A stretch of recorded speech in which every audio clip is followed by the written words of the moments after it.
Diversity and Unity. By CH Mackintosh.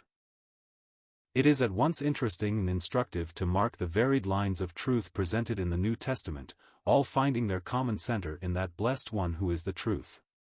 We see this, both in the Gospels and in the Epistles. Each of the four evangelists, under the direct guidance and power of the Holy Ghost, gives us a distinct view of Christ. Matthew presents him in his Jewish relations, as the Messiah, the son of David, son of Abraham, heir of the promises made to the fathers. Mark presents him as the earnest workman, the diligent servant, the laborious minister, the incessant preacher and teacher. Luke gives us the man Christ Jesus, in his human relations, Son of Man, Son of Adam. John is occupied with the Son of God, Son of the Father, the heavenly man, in his heavenly relationships. Thus each one has his own specific line. No two are alike, but all agree. There is lovely variety, but the most perfect harmony. There is diversity and unity.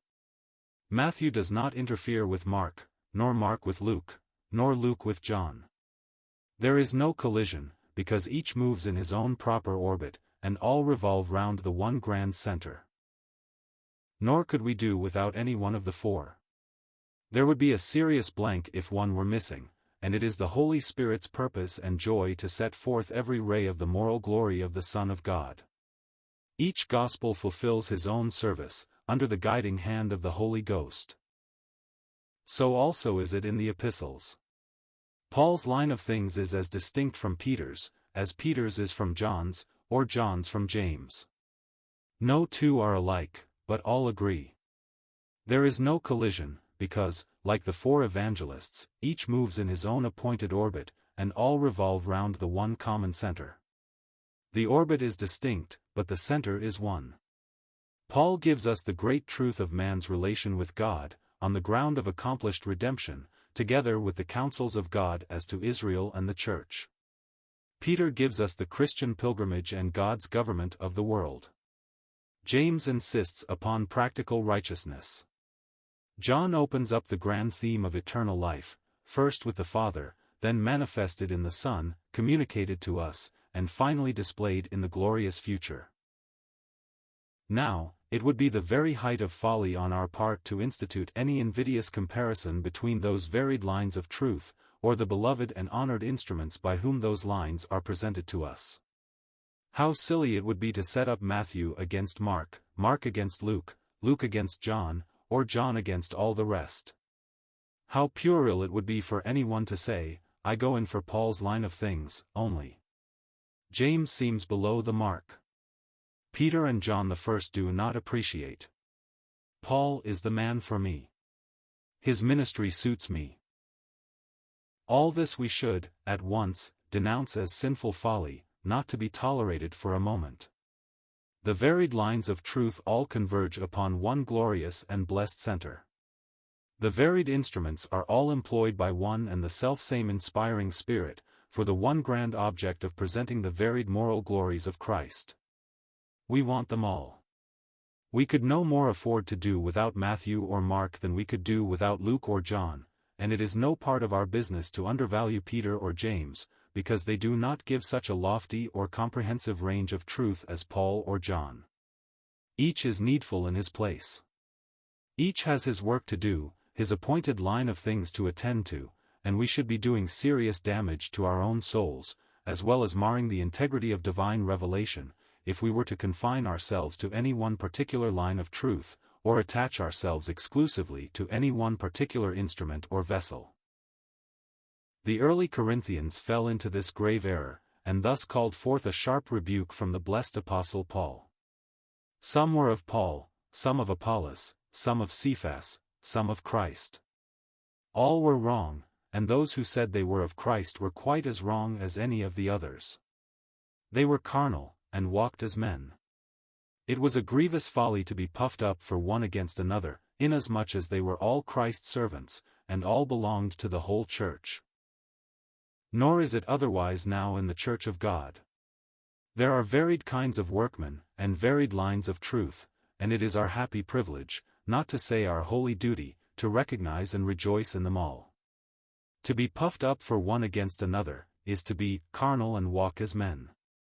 To depreciate any of Christ's servants is to depreciate the truth which he carries, and to forsake our own mercies.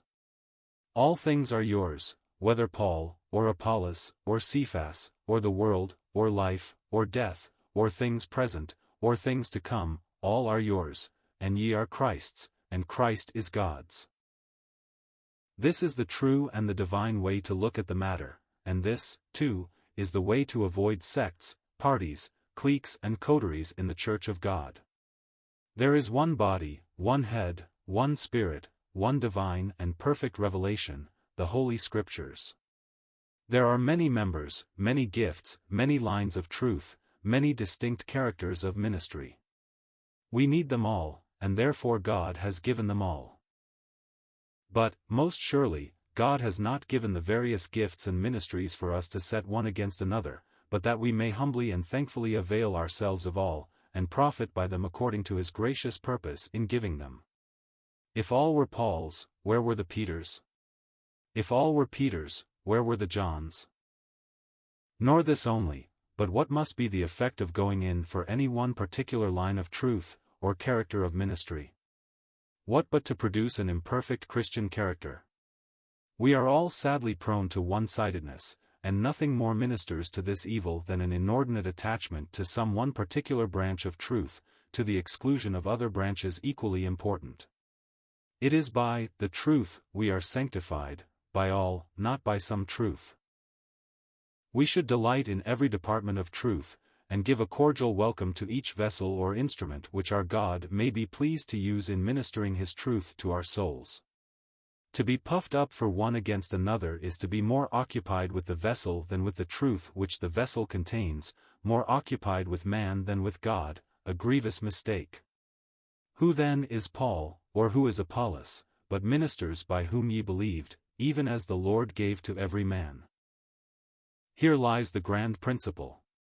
God has various instruments for his work, and we should value them all as his instruments, and nothing more. It has ever been Satan's object to lead the Lord's people to set up heads of schools, leaders of parties, centers of cliques, thus splitting up the Church of God into sects, and destroying its visible unity. Let us not be ignorant of his devices, but in every possible way, endeavor to keep the unity of the Spirit in the uniting bond of peace. How is this great object to be attained?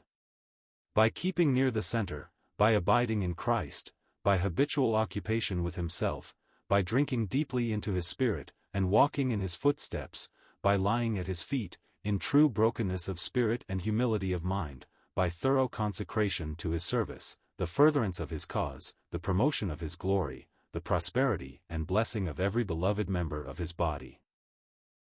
Thus shall we be delivered from strife and contention, from the discussion of profitless questions and baseless theories, from partiality, prejudice, and predilection.